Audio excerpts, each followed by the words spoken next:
Hello friends, చిన్ననాటి కథలకు స్వాగతం. ఇక ఈరోజు కథ ఏమిటో చూడండి. ఒక పల్లెటూరులో 2 కోడి పెట్టలు 2 కోడి పుంజులు జంటలుగా ఉండేవి.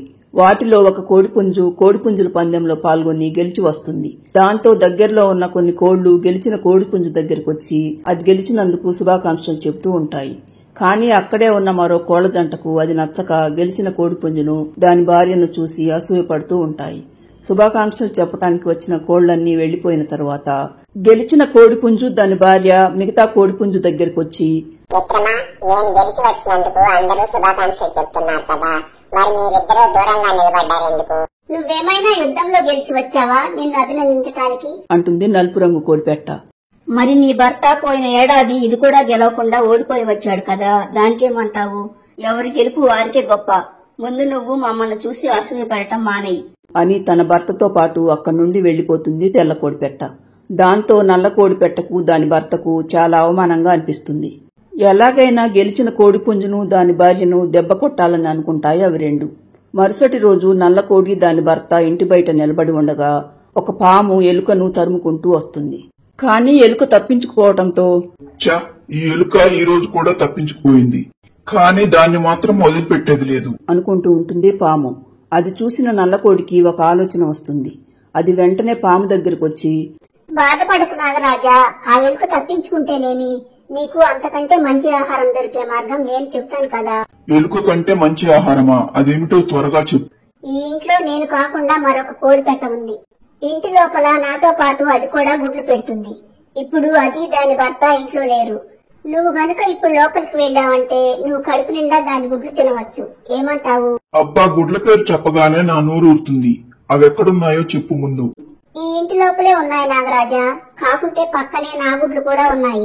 నువ్వు వాటిని మాత్రం ముట్టుకోవద్దు, సరేనా? అలాగే, నువ్వు నాకింత సహాయం చేస్తున్నావు కదా, నేను నీకెందుకు అన్యాయం చేస్తాను చెప్పు.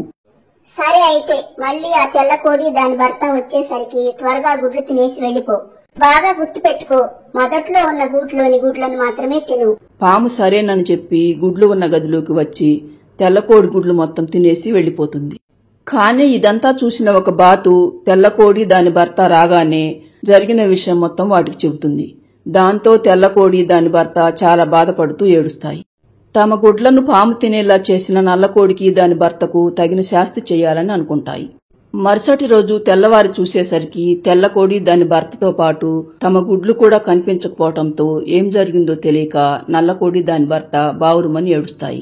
అలా కొన్ని రోజులు గడిచిపోతాయి. నల్లకోడి గుడ్లతో పాటు ఇంట్లో నుండి వెళ్లిపోయిన తెల్లకోడి దాని భర్త ఆ ఊరికి దగ్గరలో ఉన్న మరో పల్లెటూరులో ఉంటున్న తమ స్నేహితురాలైన కుందేలు దగ్గరికి వెళ్లి అక్కడే నల్లకోడి గుడ్లను పొదిగి 4 కోడి పిల్లలకు జన్మనిస్తుంది తెల్లకోడి. కోడి పిల్లలతో పాటు భార్యాభర్తలిద్దరూ సంతోషంగా ఉంటారు. మరోవైపు నల్లకోడికి మళ్లీ పిల్లలు పుట్టకపోవడంతో అది దాని భర్త దిగులు పడుతూ ఉంటారు. కానీ తమ గయ్యాళితనాన్ని మాత్రం మానుకోరు. ఒకరోజు అవి ఎప్పట్లాగానే ఒక కోడిపెట్టతో గొడవ పడుతూ ఉంటాయి. వాటితో విసిగిపోయిన ఆ కోడిపెట్ట, మీతో గొడవలు పడలేకే ఇది ఊరుకున్న భార్యాభర్తలిద్దరూ ఇక్కడి నుండి వెళ్లి ప్రశాంతంగా వేరే చోట తమ పిల్లలతో బ్రతుకుతున్నారు. ఇప్పుడు మీరు గొడవ పడటానికి వాళ్ళు లేకపోవడంతో నా మీద పడ్డారా? ఏమిటి, వాళ్ళు పక్కూర్లోనే ఉన్నారా అని అంటుంది నల్లకోడి. ఏం మీకు తెలియదా అంటూ అక్కడి నుండి వెళ్లిపోతుంది కోడిపెట్ట. తెల్లకోడి దాని భర్త పక్కూర్లోనే ఉన్నారని తెలియటం, వారికి పిల్లలున్నారని ఆ కోడిపెట్ట అనటంతో తెల్లకోడి గుడ్లన్నీ పాము తినేసింది కదా, మరి దానికి పిల్లలెలా ఉన్నారు అని అనుమానం వస్తుంది నల్లకోడికి దాని భర్తకు. అవి వెంటనే పక్కూరికి వెళ్లి వాటిని వెతకటం మొదలు పెడతాయి. చివరకు ఒక చోట తెల్లకోడి దాని భర్త 4 పిల్లలతో ఒక చోట కనిపిస్తారు. అప్పుడు నల్లకోడి వాటితో, మీరు ఇక్కడుంటున్నారా? మీకోసం మేము ఎప్పటి నుండో వెతుకుతున్నాము. మీరు వెళ్ళినప్పటి నుండి మా గుడ్లు కనిపించటం లేదు. వాటిని మీరే తీసుకువెళ్లి ఉంటారు. ఏం చేశారో చెప్పండి మా గుడ్లను. అవును, మీకు అసలు గుడ్లే లేవు కదా, మరి ఈ పిల్లలు ఎలా వచ్చారు? మాకు గుడ్లు లేవని నీకెలా తెలుసు అని తెల్లకోడి అనటంతో, మీ గుడ్లు పాము తినేసింది కదా అంటుంది నల్లకోడి.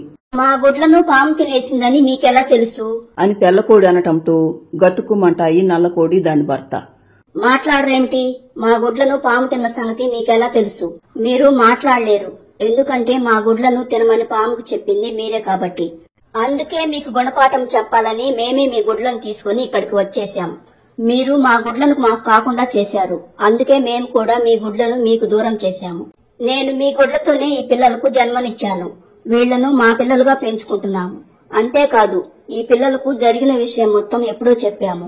వాళ్ళు కూడా మేం చేసిందే న్యాయమని అన్నారు. కావాలంటే మీరు వాళ్ళని అడగండి. అంతేకాదు వాళ్ళు మీతో వస్తే తీసుకువెళ్ళండి అని తెల్లకోడి అనటంతో అప్పుడు నల్లకోడి నలుగురు పిల్లలతో మీ అసలు తల్లిదండ్రులం మేమే, వీళ్ళు కాదు. మీరు మాతో వచ్చేయండి అని అంటుంది. మీరు చేసిన దానికి మా అమ్మా నాన్న చేసిందే సరైన పని. మా అమ్మా నాన్న ఎప్పటికైనా వీళ్ళే కానీ మీరు కాదు. దయచేసి మీరు ఇక్కడ నుండి వెళ్ళిపోండి. ఇంకెప్పుడు మా కోసం రావద్దు.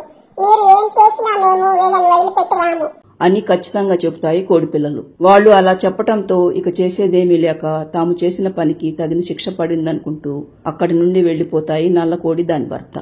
చూశారుగా ఫ్రెండ్స్, ఈ కథలోని నీతి ఏమిటంటే ఎవరు చేసిన పాపం వారు అనుభవించక తప్పదు. ఫ్రెండ్స్, ఈ స్టోరీ నచ్చితే లైక్ చేయండి, మన ఛానల్ను సబ్స్క్రైబ్ చేసుకోండి.